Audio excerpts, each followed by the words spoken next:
Olá, gestor, olá, gestores. Sejam bem-vindos aí a mais um episódio do podcast A Bússola do Gestor.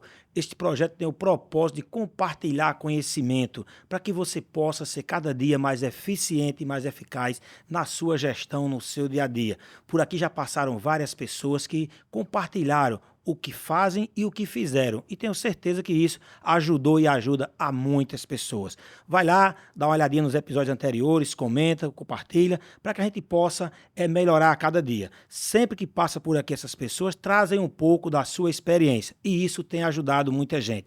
E hoje, para brilhantar aqui esse nosso episódio, vamos falar um pouco, aliás, são tantos assuntos, daria uma semana aqui, tem até muitas curiosidades, como é que um coronel, agora é pastor, cuida de um projeto social, enfim, como é que é o dia a dia, como é que é a gestão desses projetos. Então vamos entender um pouco o que é responsabilidade social, o que é projeto social, como vocês podem ajudar. É muito importante que as empresas tenham essa preocupação com o social, porque não é só o capitalismo, o dinheiro pelo dinheiro, e sim todo o ecossistema, todo o ambiente. Então, quem é você aqui na fila do pão? Deixar que você se apresente, tá certo? Eu não sei se chama de Coronel Uchoa, Pastor Uchoa ou só de Uchoa. Como é que você gosta de ser chamado hoje? Então, como quiser, querido, como quiser, para mim é uma alegria, um privilégio, um prazer, né, estar aqui hoje, compartilhar um pouquinho da nossa experiência, da nossa história, né, livre de gestão, e, né, sou oficial da Polícia Militar do Estado da Paraíba de carreira, né, entrei em 1990, né, fez todo um processo Então seletivo. você é de 71? 71 também, Oh, tá. Qual mês? abril, Pronto, eu sou de fevereiro de 71. olha aí, Mesma idade, 52 anos. exatamente. Então, assim, entrei em 90, né?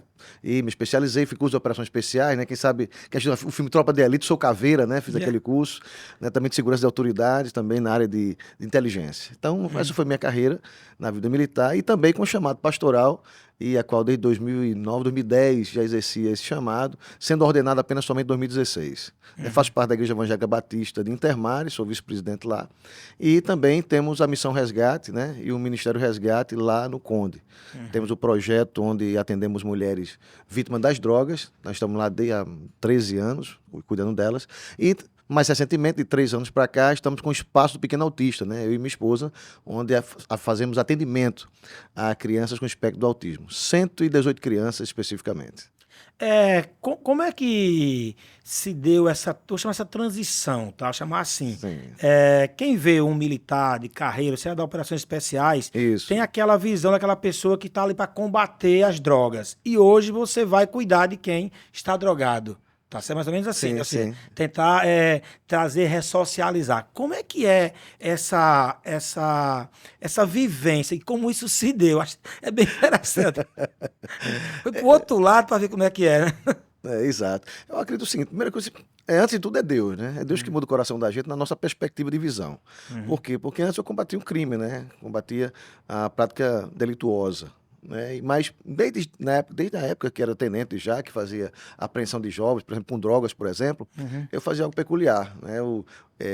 Vendo que levar para a delegacia, muitas vezes, quando era um grupo de jovens, não surtia tanto efeito, em algumas ocasiões peguei esses mesmos jovens e levava em casa.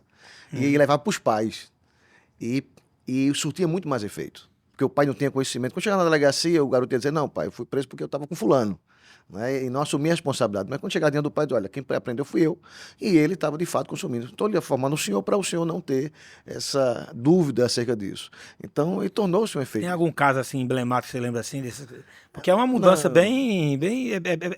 Deve ser um impacto para um pai, para ver, eu tô aqui com seu filho, tá vendo isso. Eu, como pai, eu fico imaginando como seria uma situação dessa. Exato. Não, Tem algum caso que você lembra aí mesmo? eu lembro de um fato que, inclusive, na época ele era oficial da Polícia Militar, né? Que quando ele viu o filho dele, assim, ele ficou impactado com aquilo e disse, olha, já pegou o garoto, saiu rebocando já ele, né? Já saiu na disciplina, já dando umas pancadas nele. E hoje o filho é um homem de bem. O que resolve? Pancada ou educação? Eu acredito que os dois, tá? Vou estar dependendo da moderação, querer ser bem realista nesse ponto. A Bíblia diz aquele que retém a vara do filho, né, o odeia.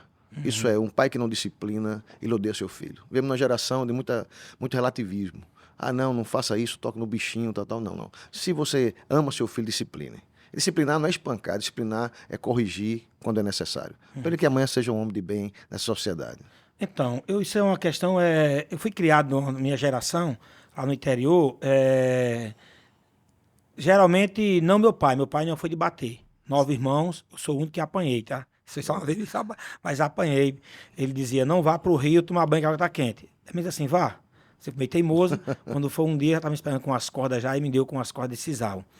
Mas eu conheço alguns amigos meus, inclusive tem um caso bem interessante de Roberto, que mora no Conde, ele disciplinou um filho um dia de um jeito mais. Eu vou resumir porque eu falo muito, você fala muito também, não, daqui passa o tempo já já, tá?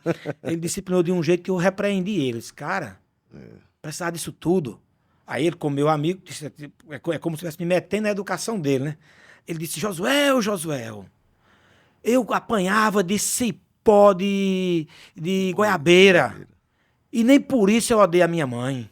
Eu prefiro fazer isso do que amanhã ter que visitar um filho. E hoje, numa cadeia, porque fui omisso, sabe? Eu concordo plenamente essa minha visão também, de que não é espancar, mas é educar, dar os corretivos necessários. Eu acho também que, de acordo com a situação, e depois conversar, eu acho também uma forma de você educar, de você amar também, tá certo? Claro. E corrigir, e respondendo a sua pergunta, né, como foi esse processo de transição, né, é que de fato assim, o evangelho traz pra gente como é algo transformador, você começa a acreditar na possibilidade da mudança das pessoas.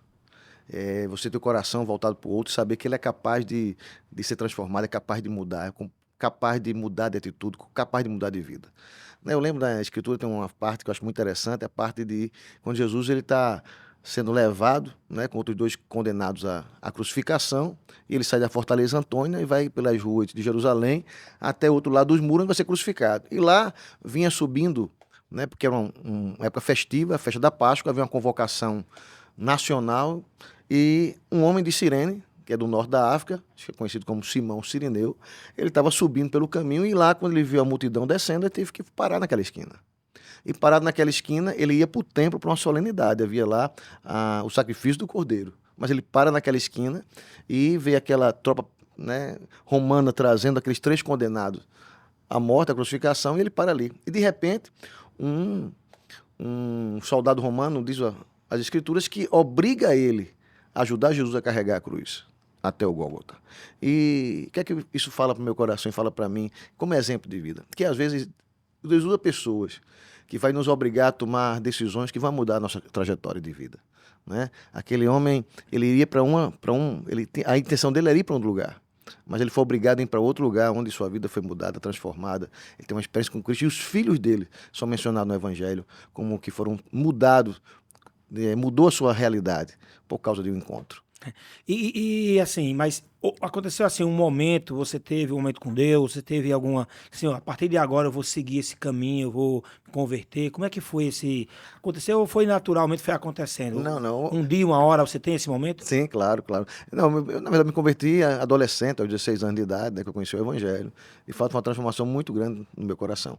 E a partir daí, mesmo quando entrei para a vida militar, eu sempre tenho um coração muito sensível à dor do outro, à expectativa do outro. Mesmo, né, sendo de uma especialidade tão difícil como era a parte de operações especiais. Mas eu sempre via que o ser humano, Deus ama as pessoas e elas são capazes de mudar de vida. Você tem tido isso, tem tido muitos exemplos, acredito, lá no Sim, resgate, sim. né? Por exemplo, nós, nesse tratamento com mulheres vítimas de drogas, tem alguns exemplos, né? Tem um exemplo de uma jovem que chegou lá, é menor de idade, essa menina sofreu muito, por causa da separação dos pais, ela enveredou em más companhias e tornou-se adicta às drogas. E essa menina vivia fugindo de casa, pelas ruas, e de repente ela envolveu com algumas pessoas que levaram ela para uma festa, e nessa festa a menina foi abusada de 11 da manhã até 11 da noite, né? E de forma assim terrível, ela ainda conseguiu sair daquela casa, né? Ela já tinha uma overdose de cocaína, saiu daquela casa, pulou o muro da casa e ligou para uma amiga da família. E que disse, olha, se você quer ajuda, nós vamos ajudá-lo. Vamos levar vocês para um lugar. E levou ela lá para a Missão Resgate. Né? E passou com a gente lá quase um ano em tratamento. Hoje essa menina tem 2 formaturas. Hoje ela trabalha nas melhores escolas aqui da nossa capital. Uma pessoa que hoje está com a vida transformada, vai casar, uma pessoa totalmente estabilizada da vida, que foi resgatada.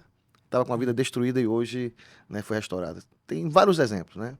Tem Jaqueline, que foi outra que hoje trabalha conosco. Jaqueline, mãe de 5 filhos, vivia 19 anos na dependência química, era conhecida por apelido no meio da comunidade que ela vivia. Hoje essa mulher está restaurada, cuida dos 5 filhos, tem sua casa própria, trabalha, tem sua dignidade, a família, todos eles na igreja. Então, assim, Deus muda a realidade. Meu irmão diz sempre o seguinte, que as igrejas têm um papel social muito grande, sabe? Eu participo Sim, de conselhos, de vez em quando, já levei muita gente. Meu irmão foi comigo a semana passada para o... Tem uma tal da mãe Anitta, quem sim, não vou dar spoiler aqui não, porque quem vai tem que passar... se eu for dar spoiler, eu vou tirar a oportunidade de pessoas viverem aquele momento, sabe? E ele disse, José, quanto isso aqui resgata pessoas, né? Porque muitos que vão para aqueles momentos se retiram dali, isso. muitos ali começam a partir dali, a viver essa vida em Deus aí. Para o gestor, tá certo? O show é gestor. Como é Sim, que você conduz lá hoje? Você tem um time lá que te ajuda? Como é que é a gestão do ambiente? E tem. também já outra pergunta é, quem quer participar de projetos como esse, como é que pode apoiar? É. O que acontece? Nós temos hoje a Missão Resgate, que é o Centro de Recuperação para Mulheres Vítimas das Drogas, né? E temos uma equipe multidisciplinar de psicólogo, psiquiatra, né? Assistente social, que dê suporte, além de oficinas que oferecem para elas treinamento, capacitação. Temos uma cozinha industrial, então oferecemos curso de gastronomia. Então, como se falou, não é apenas tratar e restaurar, mas também ensinar a pescar. Dar Isso, oportunidade. isso é um trabalho de responsabilidade social, né? Isso, Que é diferente de assistencialismo, de, como é que é? Responsabilidade social e ação social. exatamente. Há uma diferença, não é isso? Explica aí pra gente aí qual é a diferença de um pro outro aí. Meu comandante é mais expert, né? É. Tem expertise melhor do que eu, né, nesse aspecto. Mas eu creio o seguinte: o que funciona não é apenas que você dar o pão é importante, você ajudar é importante, você colaborar para que a pessoa tenha uma dignidade humana, isso é importante. Mas mais do que isso, responsabilidade social é quando você se compromete a não só ajudar de forma efetiva, mas não no aspecto do assistencialismo, mas sim dar oportunidade para que essa pessoa tenha capacidade de uma mudança de vida. O, mi- é, o show, eu fico confundindo, pastor. Puxa, tanto faz, tanto fica tranquilo. Mi- é, e casos que vocês tiveram que não conseguiram o êxito? Como é que é o Sim. sentimento do time quando, vou dizer assim, usar a expressão aqui meio popular, quando perde uma alma? Como é que vocês se sentem? Assim? Como é que o time É, se sente? Porque deve ser gratificante quando você tem casos como esse. Mas sabemos também, eu digo porque eu já passei por um processo de isso. tentar montar um centro. Quando eu fui estudar sobre o assunto, eu me deparei com situação. Primeiro, era um ambiente de homens, então quando eles chegavam lá, tinha abstinência e ficava meio bravo, aquela coisa toda, tinha que dominar às vezes. E às vezes você faz todo o trabalho e a pessoa acaba voltando para o mesmo canto. E qual é o sentimento quando isso acontece? Não só seu, mas eu digo de Sim, toda a equipe que cuida ali. exato. Aí eu falo, na minha esposa isso era mais pesado, né? Mulher mais sensível, então minha esposa, que ela que preside, na verdade, a fundação, sou vice-presidente, mas na parte administrativa eu toco. Mas o que acontece? Para ela era mais complicado, né? Em ver alguém que desistiu. No início sofria muito. Hoje, não, a gente entende muito tranquilamente. Por quê? Porque é algo que é muito claro. Se Josué não quer, nem Deus vai fazer. Por quê? Porque ele respeita sua vontade, sua livre decisão. Então, as pessoas têm a oportunidade. Nós fazemos o melhor, procuramos investir para a transformação daquela vida da melhor maneira possível. Mas cabe à pessoa decidir se quer ou não quer. Isso não é só numa situação como essa. Eu até estou com um processo aí de capacitação dos meus colaboradores, sabe? Sim, Porque tem uma empresa, abri mais 4 agora, não tenho o que fazer, sabe? Aí abri mais 4 empresas nos últimos 12 meses e criei um grupo. Então, eu uso lá uma metáfora, né? A roupa que você usava quando criança não dá para você depois que você cresce. Então, a cultura que a gente tinha, o formato que a gente tem de trabalho, não é possível manter-se assim. claro. Porque agora os processos são outros, as demandas são outras. Eu estava comentando sobre isso hoje, tá? Eu vou dar oportunidade. Eu vou criar um ambiente de aprendizado. Agora, aquele que não quiser, não tem jeito. Diz que no Museu do Louvre, eu nunca fui, pelo menos ainda, né? Diz que lá tem um quadro pintado com Jesus colado numa porta. E a porta não tem fechadura. E diz o seguinte, quando você não quer, nem Jesus entra, sabe? Você tem que lhe permitir-se que ele habite na sua vida. Tá lá esse quadro pintado, não sei se essa era a mensagem realmente do pintor.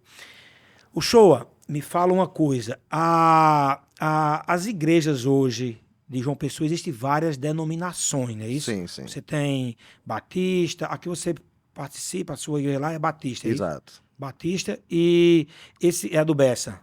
Era Intermares. Termares. Isso. E além desse projeto, vocês têm outros projetos também, Sim, sim. outros... Nós temos também uma parceria com a prefeitura, da qual também nós desenvolvemos lá o Espaço Penautista. E hoje também, com a parceria com o Governo do Estado, tem feito algo assim, um trabalho excepcional. Hoje atendemos lá no Conde 118 crianças com espectro do autismo, né? E de outros também, outros tipos de transtorno, né? Crianças com síndrome de Down. E tem sido assim uma experiência altamente gratificante. Tá? Voltando ainda para a questão das mulheres, quer dizer que tratar a mulher é muito diferente de homem. E aí o detalhe também que eu quero, é importante enfatizar. É que tratar a mulher é diferente de homem porque a mulher ela tem uma capacidade de resiliência muito maior. A mulher ela se reergue mais rápido. Qual é a diferença e a dificuldade do tratar a mulher? Porque elas são muito mais competitivas. Então, enquanto o homem é muito mais amigo do outro e ajuda e a outra a levantar, a Quer mulher... dizer que elas brigam entre elas, rapaz? Sim, sim, sim, sim. As mulheres são mais competitivas. Até criar o aspecto comunidade demora bem mais. É tanto que é mais fácil você cuidar de 100 homens do que de 20 mulheres. Quando é que uma mulher está pronta para voltar para sua... Vou chamar assim, tá? Certo. E depois já deixando uma pergunta já sobre a questão de tirar a liberdade das pessoas que são envolvidas com drogas ou deixar ela tratar de outro jeito, tá? Mas antes dessa pergunta aí quando é que você diz assim que um dependente químico está pronto para voltar? Ele se sente, através de um laudo médico, o social ali que está acompanhando, como é que você sabe que a pessoa está pronta? No processo terapêutico, né, vai sendo visto as evoluções. Tá. Tá? Então chega um momento em que a equipe disciplinar entende, compreende que, devido à evolução dela, aquela pessoa já está apta, pronta para voltar para o meio social. Eu compreendo, entendo, eu sei que existem exceções, mas o tratamento involuntário dificilmente dá certo. Então nós fazemos acolhimentos lá voluntários. Isso é, quando a pessoa quer, Tá. a chance de sucesso é muito maior. Como é que chama? Tem um nome que se dá, compulsório, né? Exato, compulsório, Tá. tratamento compulsório. A chance de sucesso não são tão grandes. Hoje, graças a Deus, a Missão Resgate hoje é um centro de referência nacional, né, em termos de tratamento de mulher. Nosso índice de restauração, graças a Deus, tem sido bastante alto, acima da média nacional. E para a gente é motivo de alegria, de orgulho por isso, né? Mas tem essa característica muito específica. Tratar mulheres é diferente de homens nesse aspecto, principalmente. Tá? Voltando agora para as crianças autistas, né? Para a gente tem sido um momento assim muito gratificante. Vou lá conhecer, viu? Vá, Tô devendo a visita lá, viu? vá. Será uma alegria. É muito gratificante ver crianças que não falavam, hoje estão falando. Crianças que não interagiam, hoje estão interagindo. Crianças que tinham várias limitações aí, com a equipe de fono, a equipe de as terapeutas, a psicóloga, a psicopedagoga. Aquelas crianças hoje, né, estão desenvolvendo muito bem. E a gente, quando reúne os pais, né, em eventos que nós fazemos, é muito emocionante ver lágrimas descendo nos olhos dos pais que viam seus filhos numa condição e agora vê seu filho de uma forma totalmente diferente. Eu fiz um trabalho com as crianças com microcefalia e, inclusive, trouxe lá para o meu sítio lá umas 2 vezes. As 2 vezes veio a pandemia para me trazer, mas vou até ver se a gente traz esse ano novamente. No final do ano a gente fazia a confraternização dele lá. Inclusive, a primeira vez que eles vieram conhecer o mar foi o que eu organizei aquilo ali, juntamente com a doutora Adriana. Na Certo. época, André Teobaldo estava aqui, deu um peru a cada uma, no final de ano. O pessoal da TBS conseguiram o ônibus. Se eu esqueci alguém aqui, me perdoe aí, porque não é a intenção. Mas assim, nós nos unimos aí, trouxemos eles para cá. Saiu até no Bom Dia Brasil essa reportagem das crianças lá da microcefalia. E foi muito gratificante, porque muitas delas nunca tinham tido um dia de lazer nos últimos tempos, sabe? Sim. E você via, elas choravam mesmo. Outras diziam, agora assim, o difícil é você ouvir algumas dizer o seguinte: eu queria que meu filho virasse cadeirante, porque ele nem senta, ele deitado o tempo todo. Como cadeirante, eu consigo pelo menos andar com ele para um canto para outro. Então, só quem tem um filho especial é que sabe realmente o quanto é dolorido para cuidar. Porque tem alguns ali, daquelas com microcefalia, que foram muito afetadas, elas não têm realmente condições mais de voltar. É tipo assim, aquela que era só grau leve, ela consegue ter um desenvolvimento normal. Aquela que tinha um grau médio, consegue ser cadeirante. Agora, tem umas que era grau grave, porque tem umas que não conseguia engolir. Aí tinha que se alimentar por uma sonda, sabe? Então tinha todo tipo, mas é um povo, são pessoas que precisam muito de ajuda. Alguns diziam assim, ó, se você for lá em casa e ficar com ele no braço para poder ir num salão fazer uma unha, ajeitar um cabelo, já ajudou muito. Então, existem várias formas de ajudar, sabe? Só Isso. dizendo assim, e o mais gratificante é você ver que você consegue intervir e ver que a pessoa está ali, dizendo, valeu a pena, sabe? Então, eu conheço um pouco de perto, não com os autistas, mas essa questão de lutar com crianças especiais, realmente, assim, você saber que você, seu filho, porque o meu caso mesmo, quando meu filho nasceu, foi mesmo na época daquele surto de microcefalia, sabe? Então, eu vivi aquele momento. Correto. Então, assim, tinha um compromisso a mais, eu vou fazer, o meu tá perfeito, eu vou agora me dedicar a ajudar os outros, tá?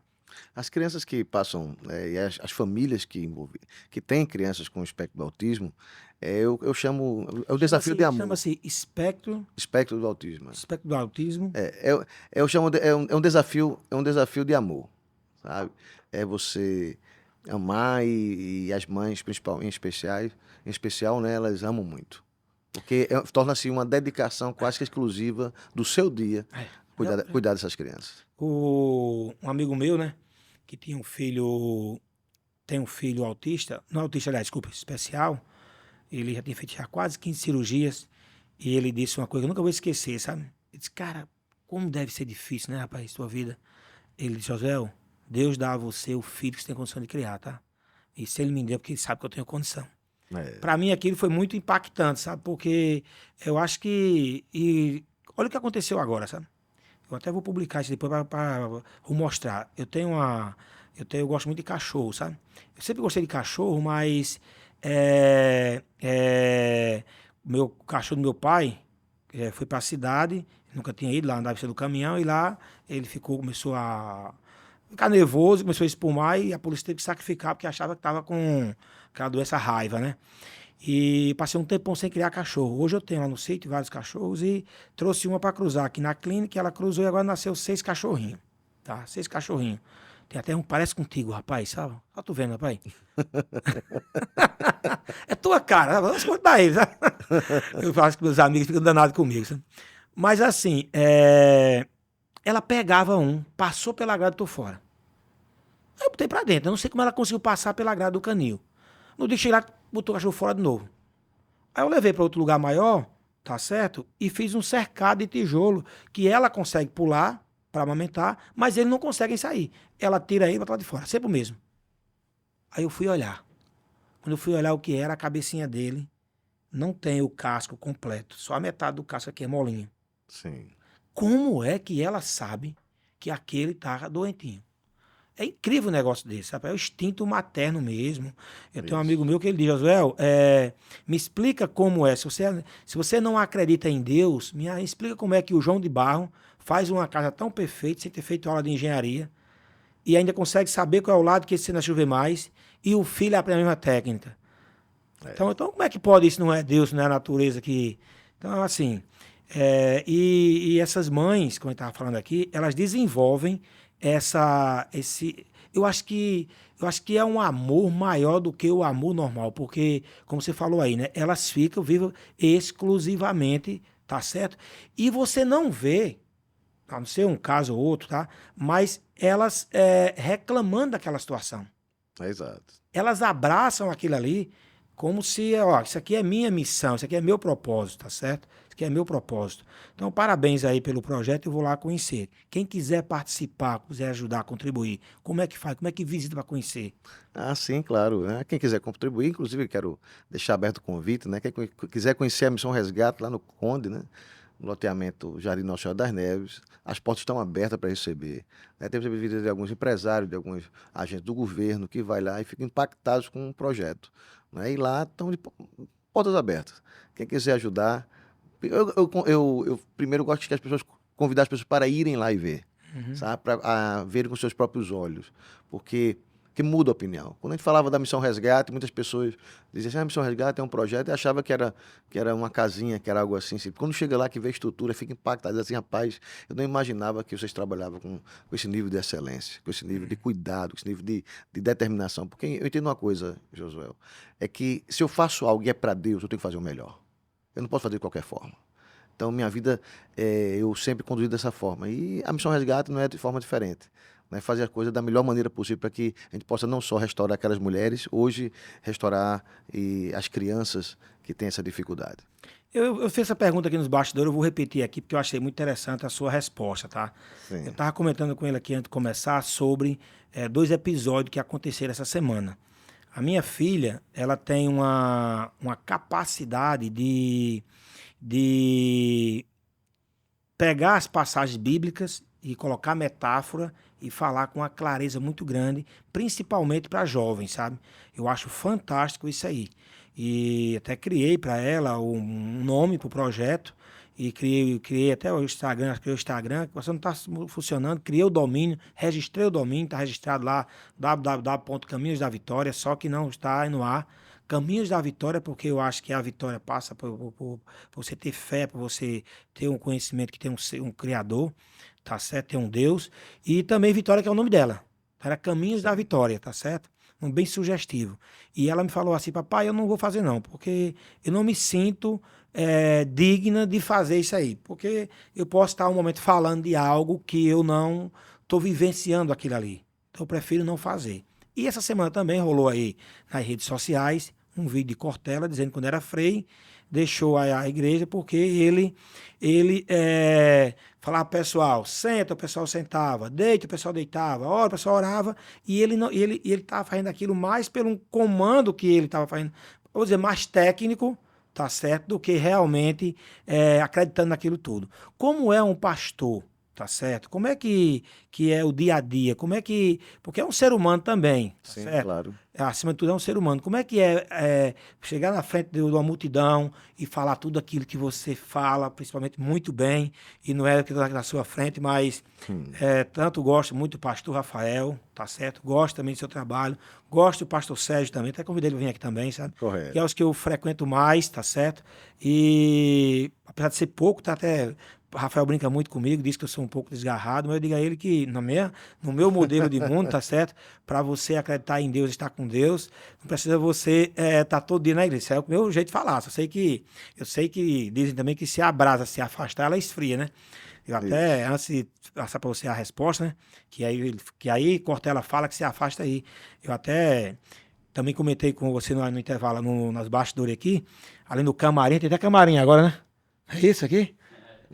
Sobre... Eu jogo bola de manhã, né? E eu tava indo pro futebol e eu sempre escuto Hora 1, que é cedinho, e botei lá no rádio, tava passando lá Desculpa, na TV tava passando um pastor falando, dizendo assim, ó, você que tá enfermo, você que está roubado sua bicicleta, que perdeu o carro, que o banco tomou seu carro, que tá desempregado, peraí, fala também assim, né?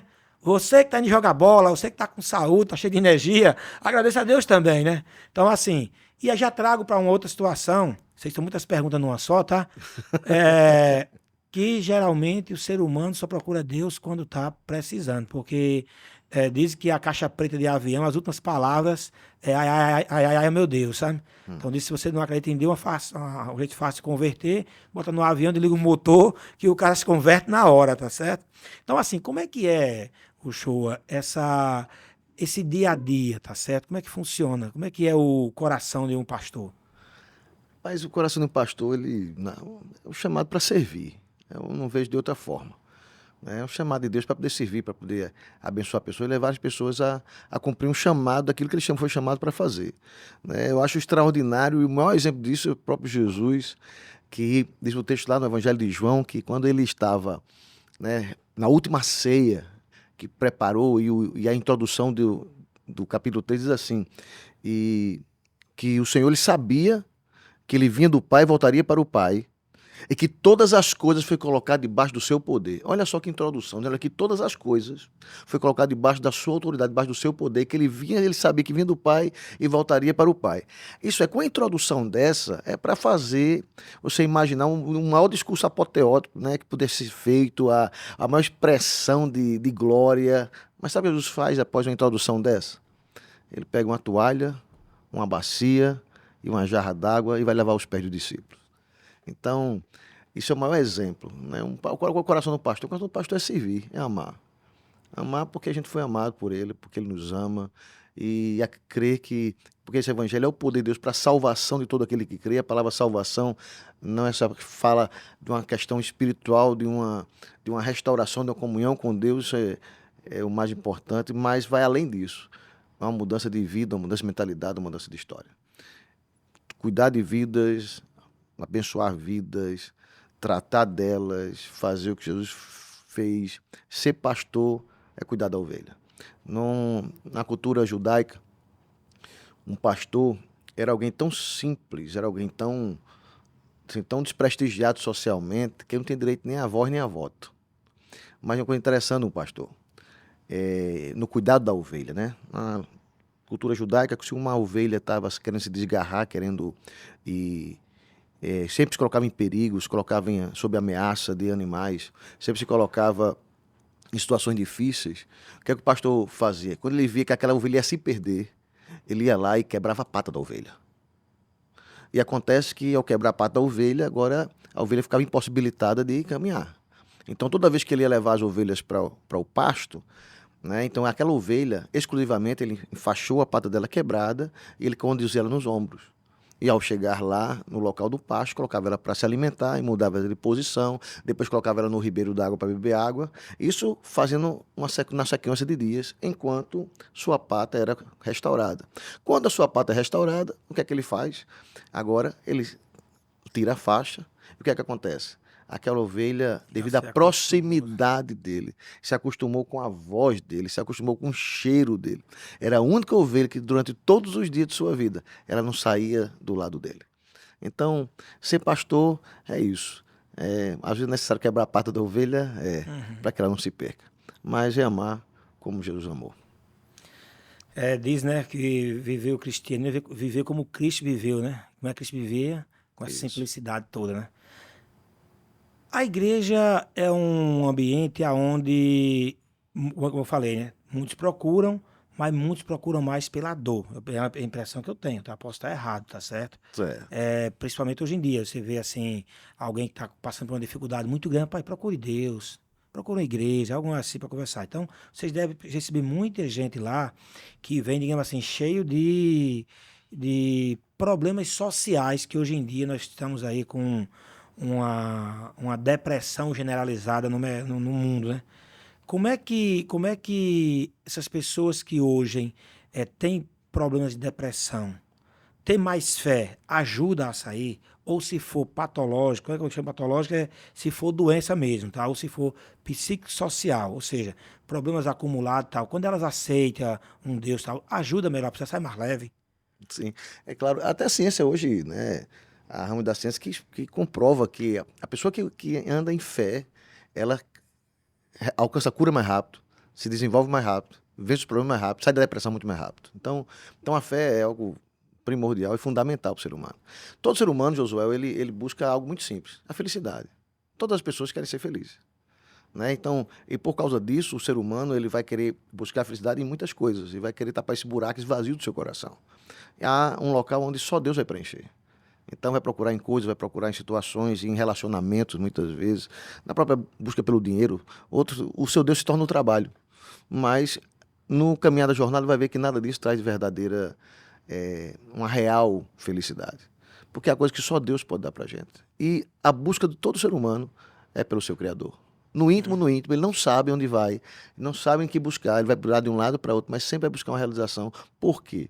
Porque em Deus nós temos duas coisas, identidade e destino. Todo ser humano precisa de identidade e destino. E qualquer ser humano, qualquer lugar, qualquer momento da sua existência, em algum momento da existência vai perguntar, quem sou eu, de onde vim e para onde vou. Então, todo ser humano, em algum momento da sua existência, sua vida, ele vai se questionar sobre isso. Né? Você viu aquele livro já, Inteligência Espiritual, já ou não? Não, já tinha visto inteligência emocional. Eu, num curso de liderança que eu fiz, tá certo? Correto. Eles trouxeram a questão do QI, né? Que é quando, durante muito tempo, você precisava ter um QI acima de X para ser um líder, tá certo? É tanto que criaram o medidor do QI, né? Sim. Depois você vê a inteligência emocional, que começa lá com Daniel Goleman, né? Exato. É, mostrou que não adianta você ter um QI alto, você tem que ter uma boa inteligência para poder você saber lidar com seus sentimentos e sentimentos dos outros, tá certo? Ter o autoconhecimento, saber lidar com seus sentimentos, saber que o outro também tem os sentimentos, saber lidar essas relações. Aí veio outra teoria sobre a teoria das múltiplas habilidades. É tipo assim, você que tem inteligência matemática, vai mais para a área de ciências exatas. Se você tem uma habilidade mais de falar em público, você vai para a área mais de pastor, por exemplo, tá Sim. certo? Entre outras profissões.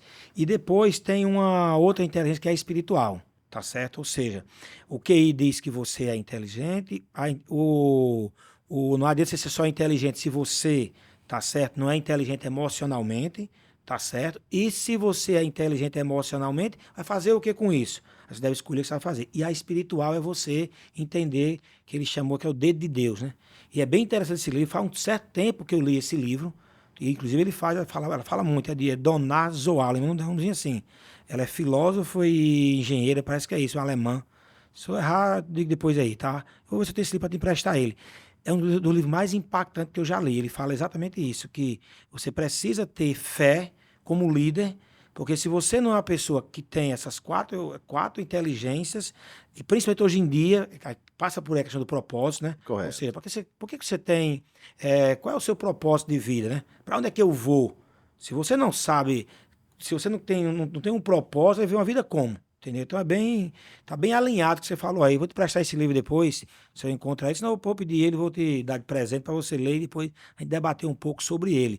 Porque Ok. eu achei muito interessante e ela fala, inclusive assim, né? Ela fala assim, do que adianta você viver na igreja todos os dias se você não é uma pessoa que vive como Cristo, tá? Aí ela faz essa analogia mesmo. Você tem uma pessoa que vive todo dia, mas acha que só aquilo é suficiente. Você tem uma outra, ela está muito ligada na ação, tá? E tem uma outra senhorinha lá no interior, do interior, e tem 4 caroços de feijão, chega alguém passando fome, e ela diz assim, tá aqui, ó. Tome 1, 2, 3, até os 4, e ela fica passando a fome, mas ela serve naquele momento. Eu acho que o papel realmente é de servir, tá? E ela fala sobre isso com muito exemplo. É muito bacana o livro. Vou te conseguir ele para você depois a gente bater um papo sobre esse livro, tá? Maravilha, Olha maravilha. só, como é que você vê hoje, tá certo?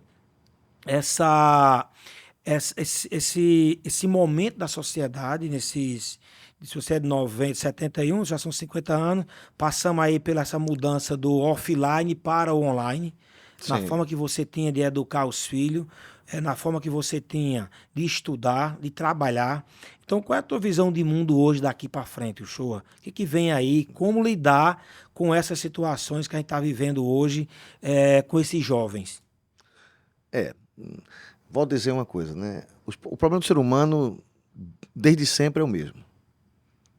Tá? E ele sempre vai buscar soluções para poder alcançar coisas melhores e maiores. Mas o final do homem, o homem começa em Deus e termina em Deus.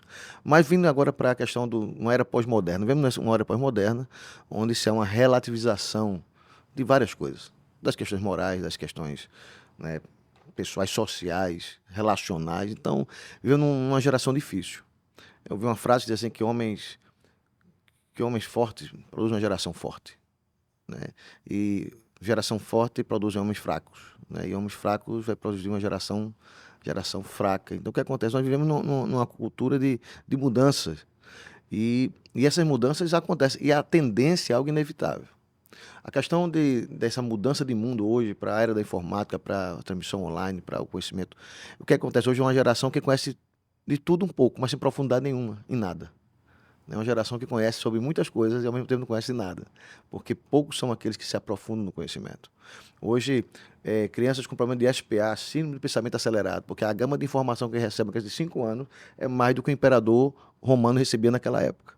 Então, vemos hoje com crianças altamente com índice de TDAH? TDAH, entre É. outras coisas, por causa da gama de informação. Vemos um mundo cada vez mais dinâmico, cada vez mais violento em termos de informações e cada vez mais relativizado, tá? E qual é a tendência ou qual seria a projeção para frente. A próxima para frente que Deus, e se for olhando biblicamente, né, o mundo não vai melhorar, né? Aí, por quê? Porque a Bíblia diz que, por exemplo, numa sociedade em que o amor de muitos esfriarão, por causa da iniquidade se multiplicar, o amor de muitos esfriarão. E nós vemos isso, né? Você citou para mim, antes de começar, sobre a questão do jogador, né? Do Vini, sobre aquela questão da intolerância e como as pessoas também estão tão melindradas com as coisas, como estão tão sensíveis com as coisas. E isso é bem complexo.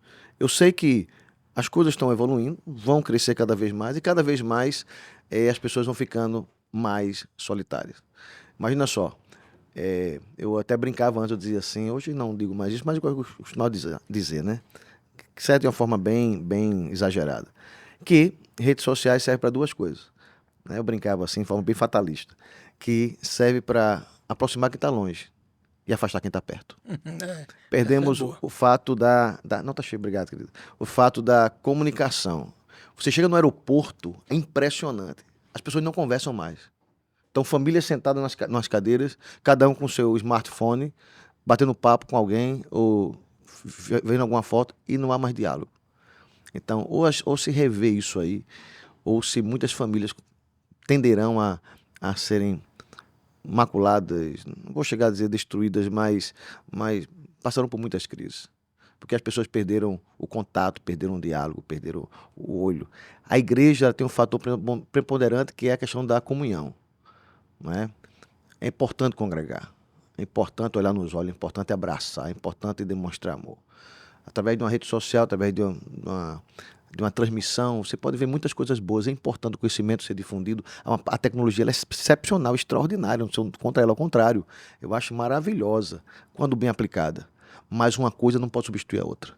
Isso aqui, olha, mesa, é um local onde é o local mais extraordinário para você aprender, para você desfrutar, para você ter comunhão, para você ouvir o coração do outro, conhecer o outro. Isso é a essência da vida. Então, isso aqui não pode perder, né? E muitas famílias não sabem mais o que é uma mesa.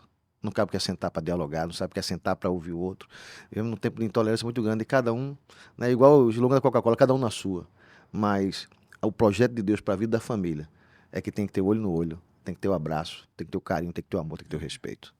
Como é que tem sido trabalho nesse norte de levar isso para as famílias e o quanto elas compreendem, o quanto elas têm aplicado? Você está falando aí, a gente vê hoje, um amigo meu de José, eu fui para Londres, acho que é Londres, eu acho, tem aqueles ônibus abertos, faz um percurso, e os filhos olham no celular, espera aí, meu filho, ficava em casa no quarto para ficar no celular.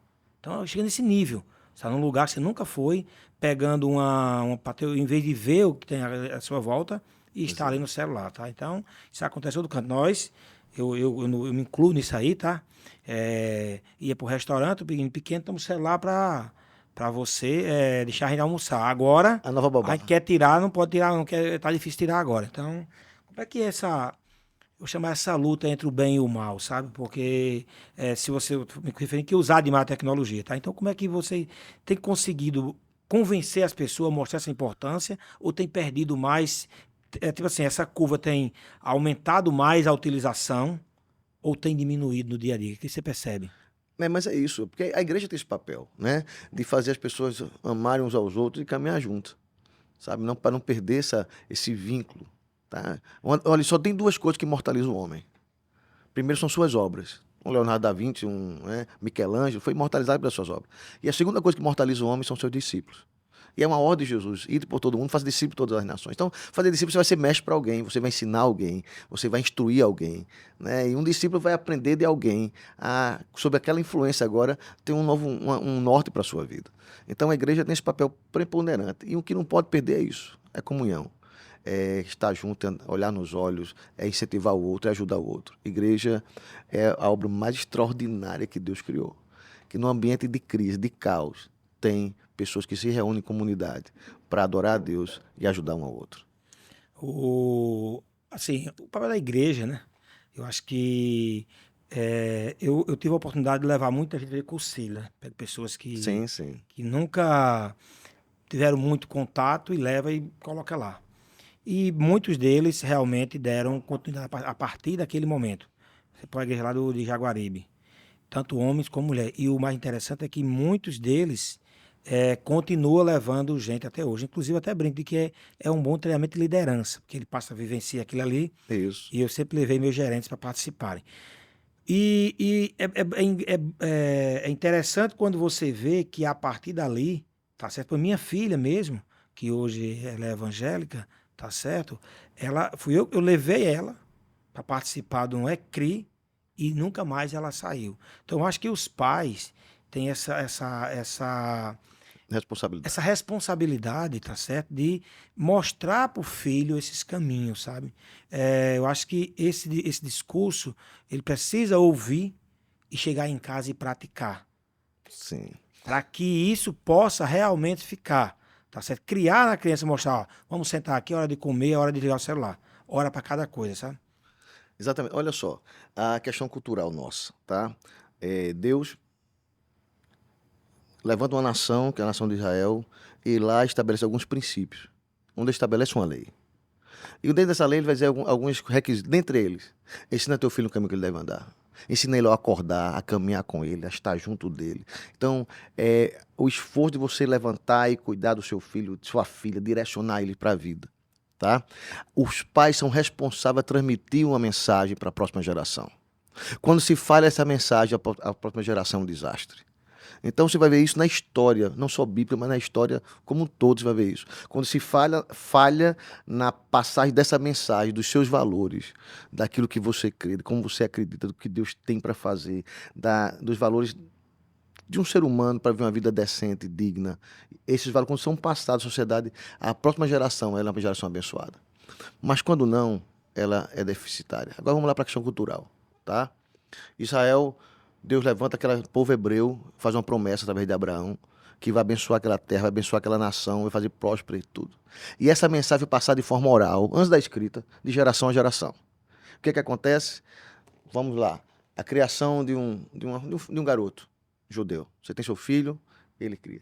Pelo menos uma vez por semana no Shabá, no momento de feriado, tá todos à mesa. E o pai olha, começar do primogênito, meu filho, você é uma bênção.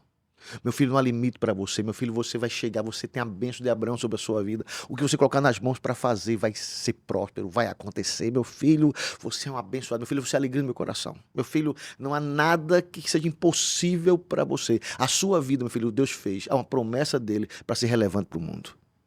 Passa para mim, minha filha, você é uma princesa. Minha filha, você vai casar com um homem abençoado, homem rico. Seus filhos serão joias ao redor da sua mesa. Minha filha, as cátedras, as universidades, os primeiros lugares estão reservados para você. Nada que você fizer, você não vai conseguir isso. Você vai conseguir isso em todas as coisas. Minha filha, você é uma abençoada.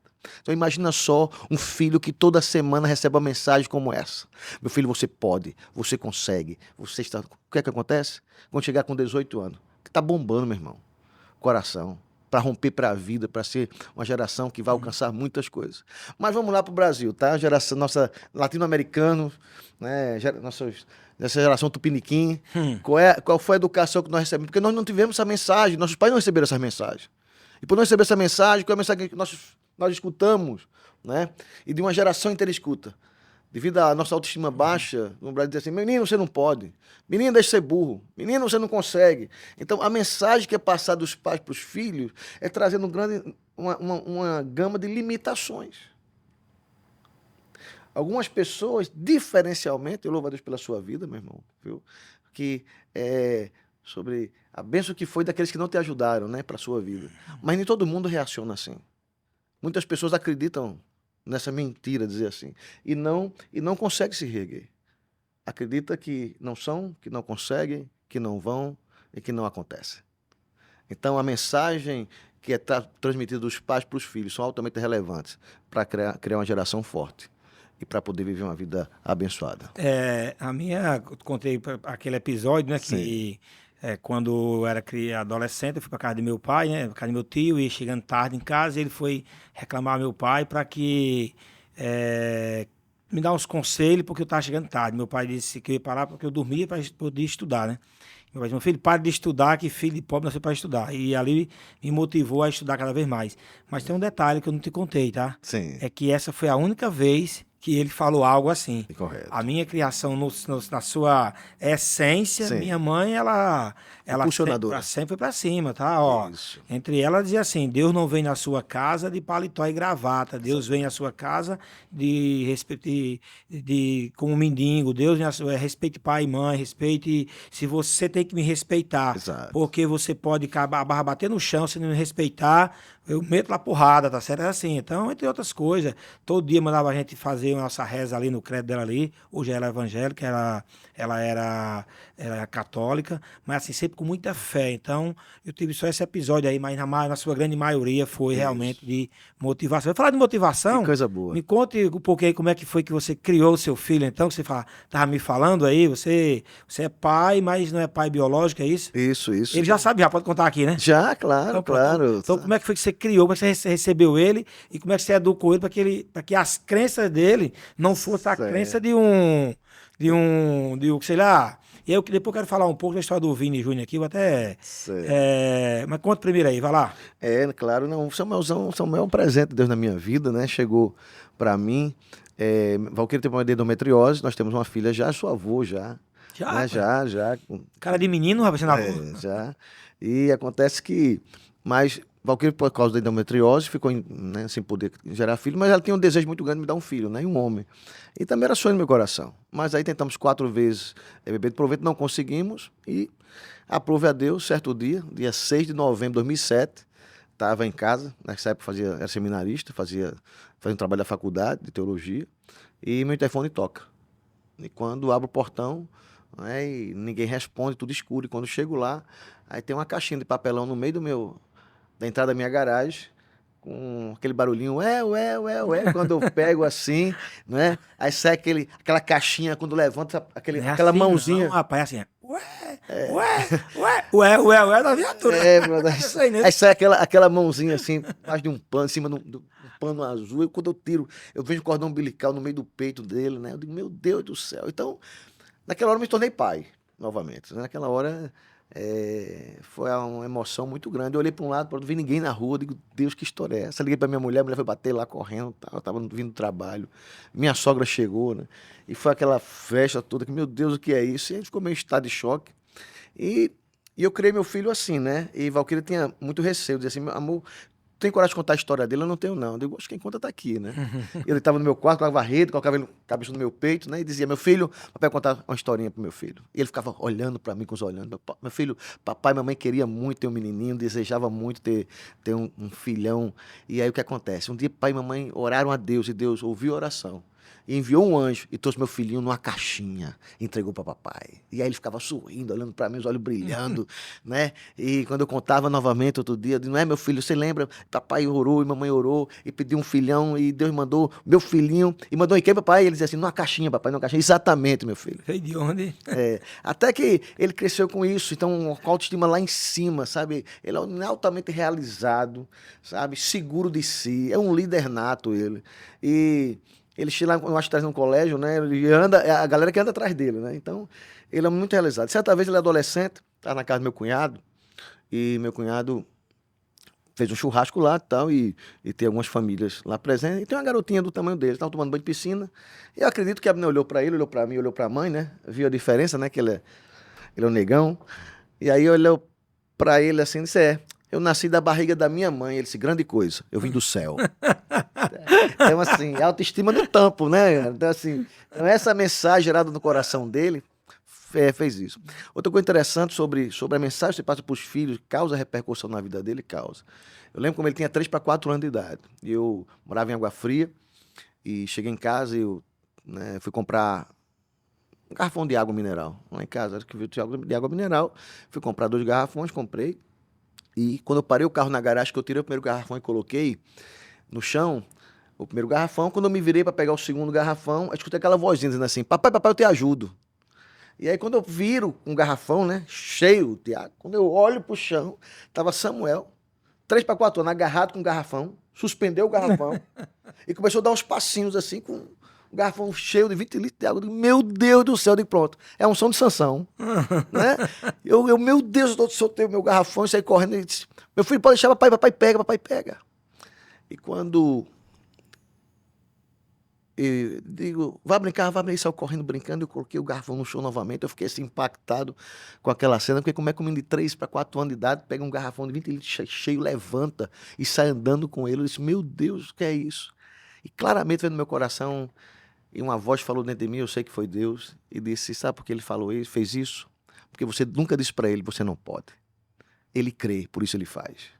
Então a mensagem que você transfere para os seus filhos vai dar para ele a certeza que ele é capaz de fazer, que ele é capaz de alcançar coisas novas. Tem um pensador francês, que eu não lembro o nome dele agora, que ele diz o seguinte: pior do que você dizer para o seu filho que ele não vai ser nada na vida, pior do que você dizer é você pensar.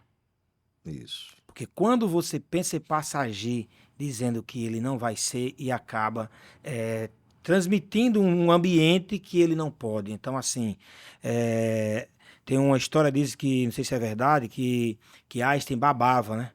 E a mãe dizia, os colegas dele mangavam dele na escola. Sim. E a mãe dizia assim, é porque sua mentalidade é tão rápida, você pensa tão rápido, você é tão inteligente, tá certo, que você baba por isso. E ele acreditou nisso aí. Tem uma outra, eu vi um dia desse rolando por aí, de uma mãe que recebe um bilhete. Thomas Edison. Como é que é a história? Conta aí. Né? Thomas Edison é um gênio, né? E aí o que acontece? Só quando criança, o menino chega em casa e traz um bilhete para a mãe. E quando a mãe abre e olha para ele, vai dizer, meu filho, a partir de agora você não vai mais para o colégio. Mamãe vai lhe ensinar em casa porque os professores disseram que você é tão inteligente, tão capaz, que a escola não consegue mais lhe instruir, não consegue mais lhe ensinar, porque você está acima do nível de qualquer criança da escola. E o colégio não consegue mais lhe ensinar. Então você vai aprender com mamãe em casa. Tá certo, meu filho? Ele, tá certo, mamãe. E aí foi. E Thomas Edison cresceu, desenvolveu e quando tornou-se o gênio que se tornou, um dia mexendo nas suas coisas, mexendo nos seus livros, caiu o bilhete da mãe. E a mensagem que estava naquele bilhete era da direção do colégio, dizendo, olha, nós estamos enviando seu filho para casa, porque ele não tem condições, ele é demente, ele não tem condições de acompanhar o estudo, ele não tem condições de acompanhar os demais alunos, ele tem um déficit mental e nós não podemos aceitá-lo aqui na nossa escola. Leve para casa e cuide dele, porque ele não tem mais condições de estudar conosco. A escola não aceita ele. Mas a mensagem da mãe mudou a vida daquele garoto. Ou seja, tudo está na sua cabeça. Se você pega o que acontece com você e usa aquilo como um ponto de inflexão, com a mola propulsora, você pode conseguir o que você quer. Não o que os outros dizem, mas aquilo que você realmente quer e que Deus proveu para você, né? Porque muitas vezes o que acontece é que você nunca vai ter controle sobre o que acontece, mas o que você vai fazer com o que aconteceu depende de cada um. E a gente está vendo aí muita gente que não tem essa capacidade de reagir frente às adversidades. Inclusive, só um parênteses aí, eu falei TDAH, mas segundo aquele... acho que ele é médico, não vou já me lembrar o nome dele aqui, rapaz. Augusto Cury. Sim. Ele disse recentemente, no podcast que eu vi, daquele pastor também... Eu estou meio ruim de memória hoje, viu, rapaz? Mas tudo bem, depois eu passo aqui o nome aqui. Ele disse que estão diagnosticando muito com TDAH, mas são pessoas, como você falou, com a síndrome do pensamento acelerado. Porque para diagnosticar com TDAH tem que ser através de exames para poder chegar a isso. Então nós temos aí uma geração aí bastante prejudicada com essas mudanças que não têm sido aí muito salutar. Eu queria só fazer mais um comentário aqui, você trouxe a história do seu filho, a respeito da situação de Vini Júnior, né? Esse podcast sendo gravado agora aqui em maio de 2023, né? Eu falo assim porque ninguém sabe quanto tempo vão nos ouvir, né? Eu acho que vai ficar aqui... Fica por muito para a eternidade aqui esse podcast. Quem sabe daqui a 10, 20, 100 anos, daqui a 200 anos, alguém vai estar nos ouvindo aqui. Essa conversa de hoje. Sendo gravado em maio de 2023 e recentemente, semana passada, teve um episódio muito grave na Europa com um jogador brasileiro, Vini Júnior, que só tem uma raiva dele porque ele deixou o Flamengo e foi embora, somente. Fora disso, eu não tenho raiva dele não, tá? E nós temos aí, foi um episódio de racismo, coisa absurda nos dias de hoje, a gente viver com isso, mas sabemos que existe, é uma realidade, não podemos tentar colocar panos quentes em cima aí, panos frios, aliás, para baixar essa quintura. Mas o que eu tenho visto aqui é muita gente de plantão aumentando o vitimismo. Potencializando o vitimismo, né? Claro que ele é vítima, não estou dizendo isso aí. Mas o que eu tenho questionado com alguns amigos, até em alguns grupos de mensagem, é o seguinte, quem realmente está fazendo aquela defesa que é coerente com o que está falando. Tem muita gente de plantão aí defendendo, mas na prática não vive isso. Na minha empresa, muito antes de ter essas questões, nunca teve problema com contratar por questões de cor, de sexo, nunca teve isso. Então, eu vivo realmente sem esse preconceito, tá certo? Inclusive, outro dia eu entendi mais sobre preconceito quando um amigo meu disse, eu tenho um filho e ele encontrou, não sei se a gente pode nem chamar hoje em dia de negão, que pode chamar, tá tão complicado já a situação, né?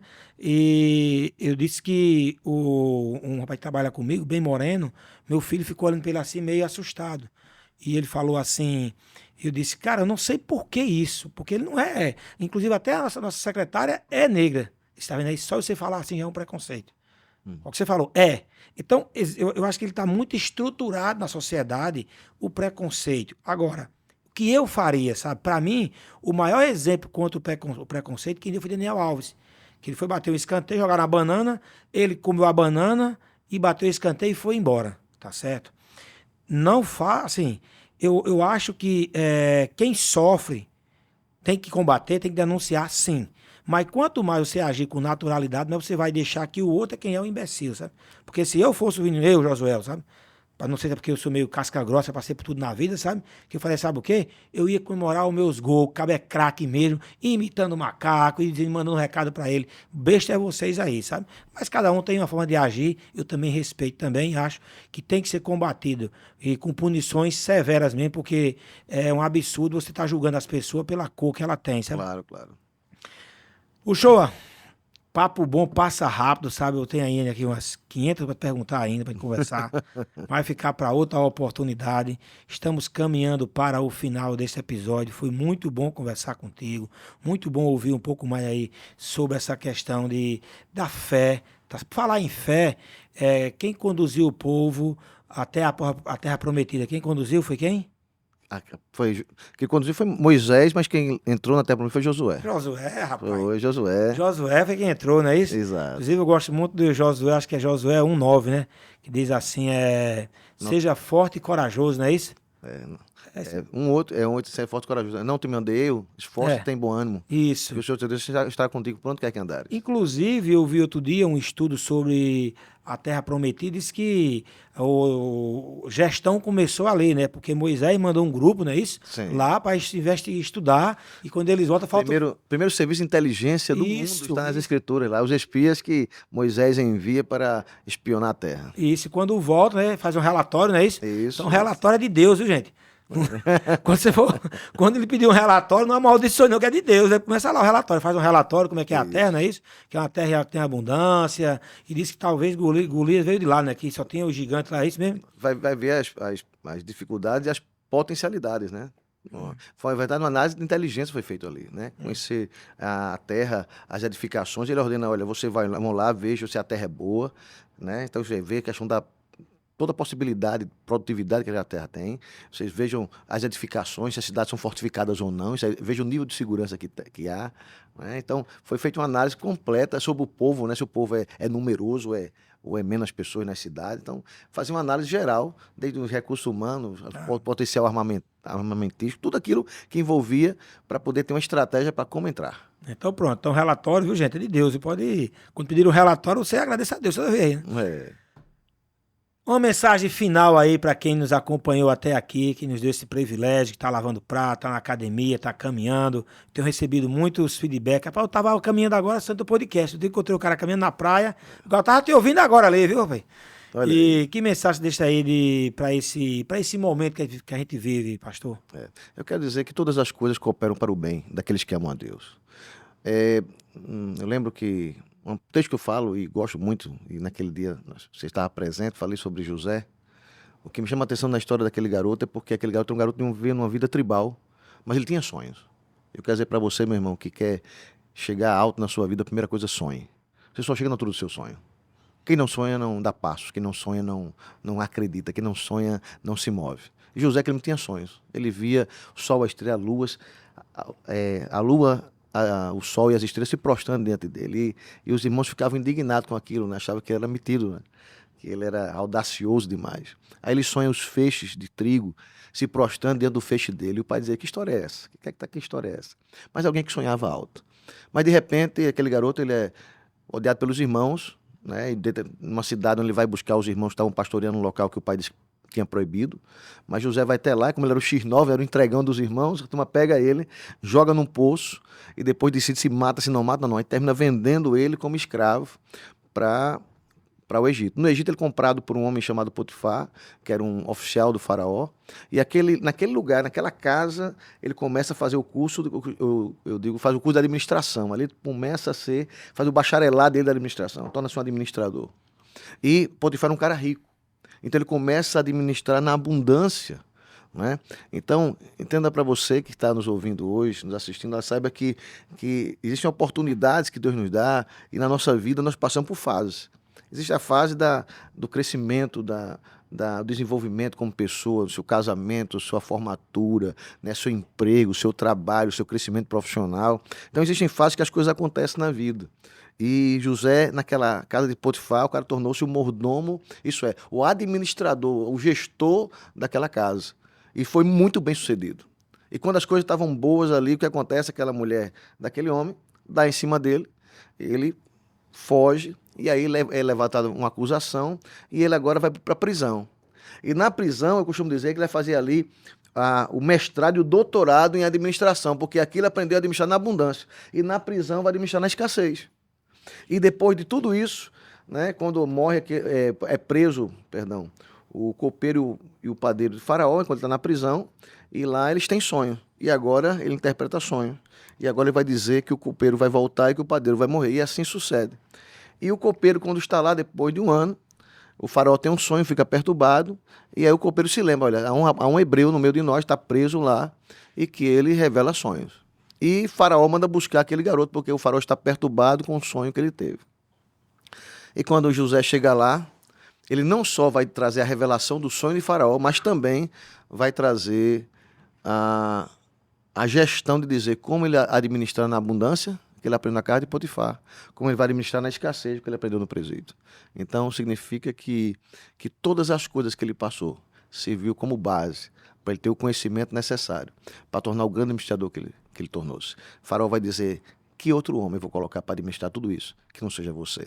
Então, quer dizer para você, meu querido, que está aí, que sonha, que é um gestor, que é um administrador, saiba disso. Todas as suas experiências, sejam boas ou sejam ruins, vão servir para você chegar mais alto e ir mais longe. Que Deus te abençoe. Muito bom. Falar em sonho, já que você falou, nem ia tocar nesse assunto ainda, deixar para outro podcast outro dia, sabe?